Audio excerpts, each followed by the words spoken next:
lebih hikmat sehat untuk bisa berkumpul di tempat ini, di mana dihadiri oleh Ibu Bupati Luwu Utara sebagai tuan rumah dari pelaksanaan pelatihan fasilitator ini, diikuti oleh 18 fasilitator desa masing-masing kabupaten, ditambah dengan tenaga ahli kabupaten dan admin yang seluruhnya berjumlah 60 orang.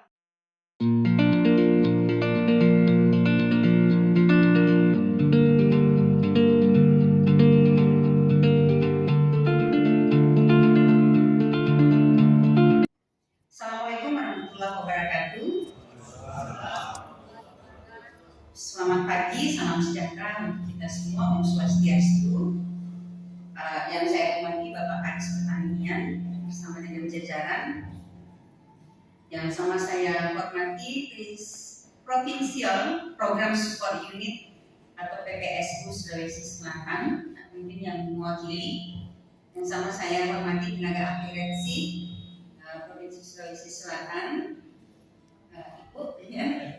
Kemudian Distrik Program Manajemen Office. Nah, kemudian mungkin juga peningkatan kapasitas ini salah satunya untuk menyikapi perkembangan domestik, ya, perkembangan domestik, regional, nasional, khususnya terkait dengan pandemi COVID-19.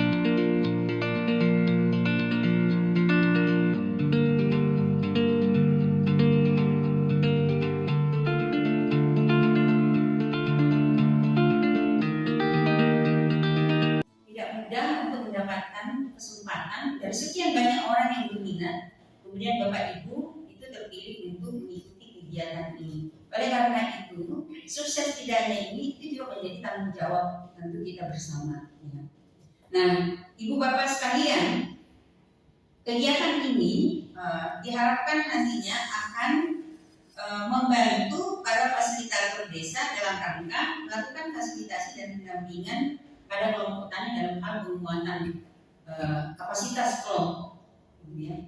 Dan itu sudah kita lakukan sejak 2019, 2020 ini tahun ketiga, ya. Ini tahun ketiga dan kita berharap bahwa sudah ada sebenarnya progres. Mungkin ini namanya time refresh juga apa yang saya sampaikan beberapa waktu yang lalu di awal-awal program ini kita diluncurkan bahwa kita harus punya base, gitu ya, baseline.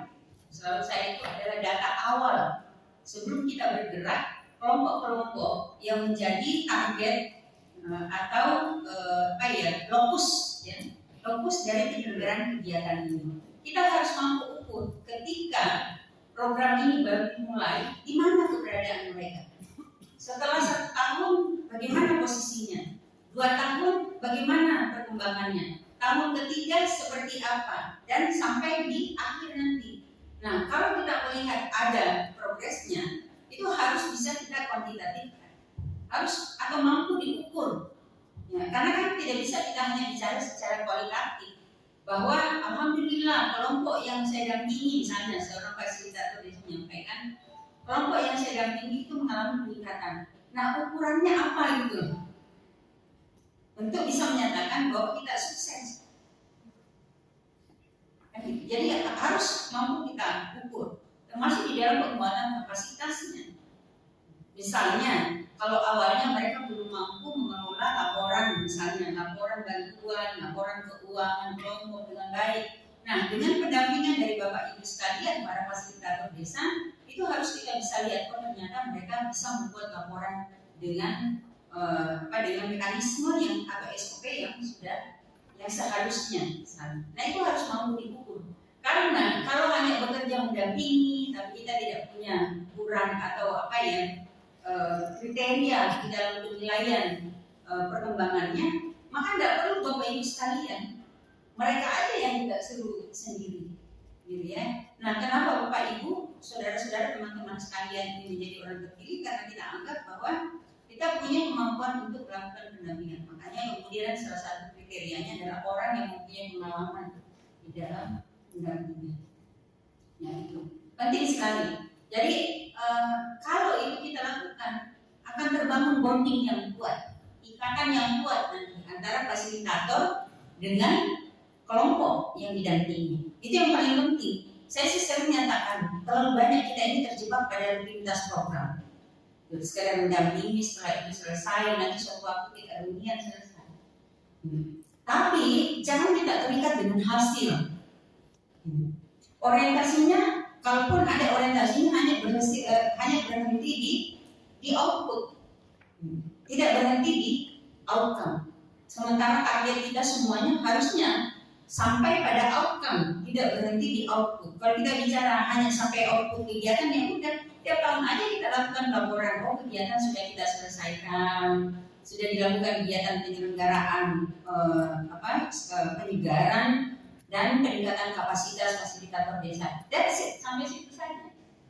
Tapi nggak ada dampaknya, kita nggak mampu mengukur dampaknya. Nah, sementara kalau kita lihat tujuan dari penyelenggaraan reaksi itu sendiri, kalau jangka panjangnya, yang pasti adalah bagaimana kesejahteraan keluarga petani yang kita dampingi itu malah meningkat. Dan itu harus jelas ukurannya. Nah, misalnya sekarang kita bicara tentang bagaimana masyarakat yang miskin, masyarakat ekstrim misalnya, dalam kemiskinan ekstrim itu pendapatannya misalnya $1,99 per bulan misalnya, ya, per orang per bulan. Nah, kalau kita dengan pendampingan mereka masih ada di angka itu, berarti nggak sukses kita.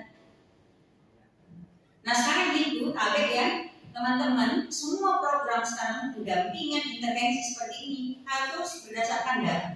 Dan data yang menjadi rujukan berdasarkan regulasi yang dikeluarkan oleh pemerintah, Undang-Undang Nomor 13 tidak salah tentang data terpadu kesejahteraan sosial.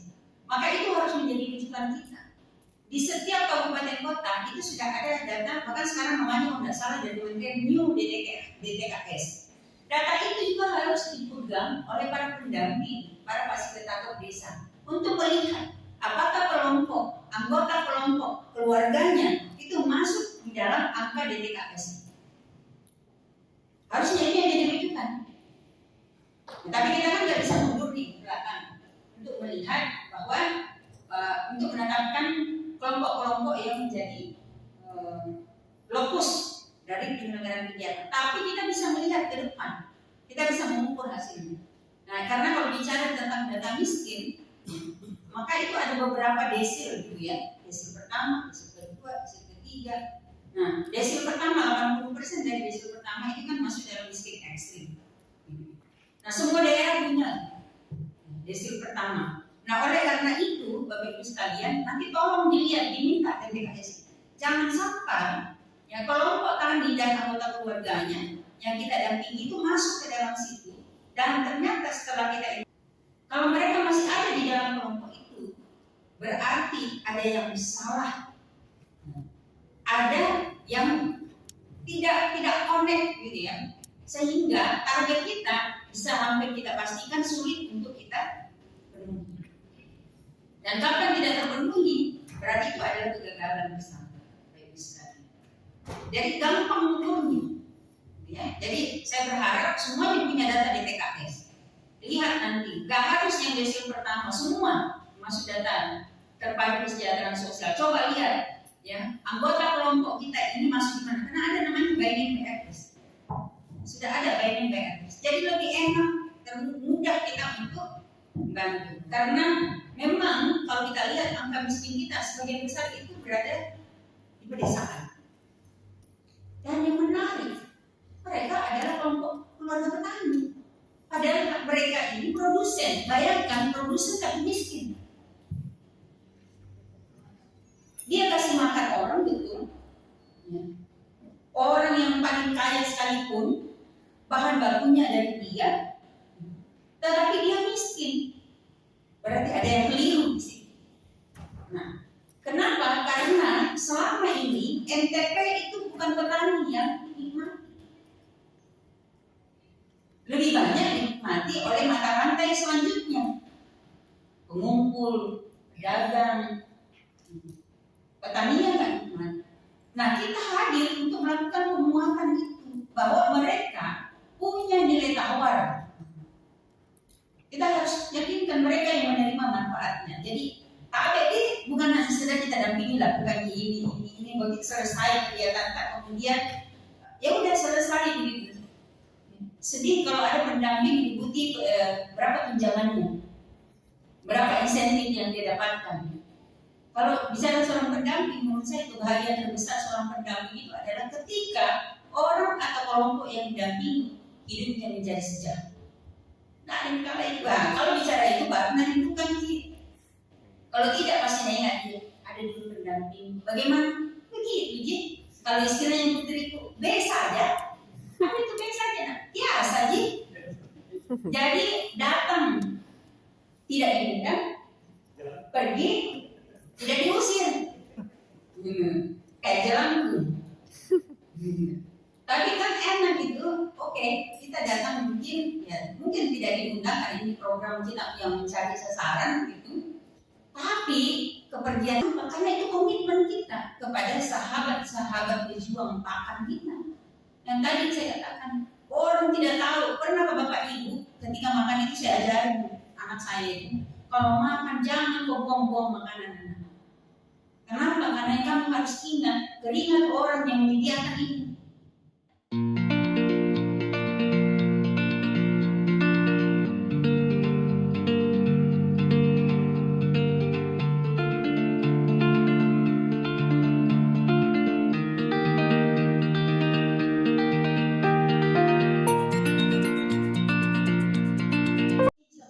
Saya saja kalau bisa mempengaruhi 1-2 orang bahagianya luar biasa.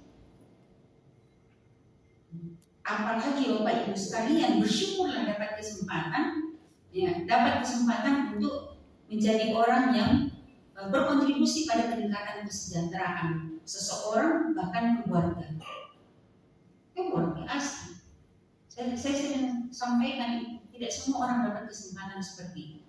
Oleh karena itu saya berharap Bapak Ibu sekalian, teman-teman sekalian, amanah ini yang menyatakan sukses tidaknya sebuah kegiatan itu dilihat dari keberlanjutannya.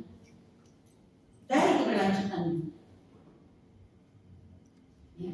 Jadi setelah 5 tahun, what next?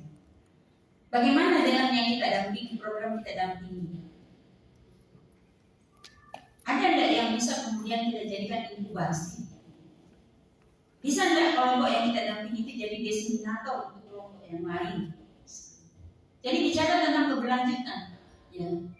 Kita senang bersyukur pada saat kita dampingi, tapi jauh lebih bersyukur lagi kalau misalnya bisa mereka berkembang dengan pesat setelah lepas dari dampingan kita. Nah, banyak program itu gagal di exit strateginya. Ya, dia sudah disusun sedemikian rupa, tapi gagal di dalam keberlanjutan. Ya, banyak sekali program ini. Selesai dengan selesainya program Bapak Ibu sekalian. Saya berapa kelompok total? Kalau 3 sosial ini 377 kelompok itu bukan angka yang sedikit. Jadi kalau rata-rata saja 1.150, 1.200 satu kabupaten 1.100, berarti 3.450 3 kabupaten misalnya 3.450 Bapak Ibu sekalian, bukan angka yang sedikit. Plus kali keluarganya kali 3 saja, berarti kita bisa mengintervensi sekitar 14.000 orang Bapak Ibu sekalian. Hebat tak itu? 60 orang kemudian berdampak pada 15.000 jiwa.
kita semua, Bapak Ibu, teman-teman sekalian, kegiatan ini saya nyatakan dibukanya.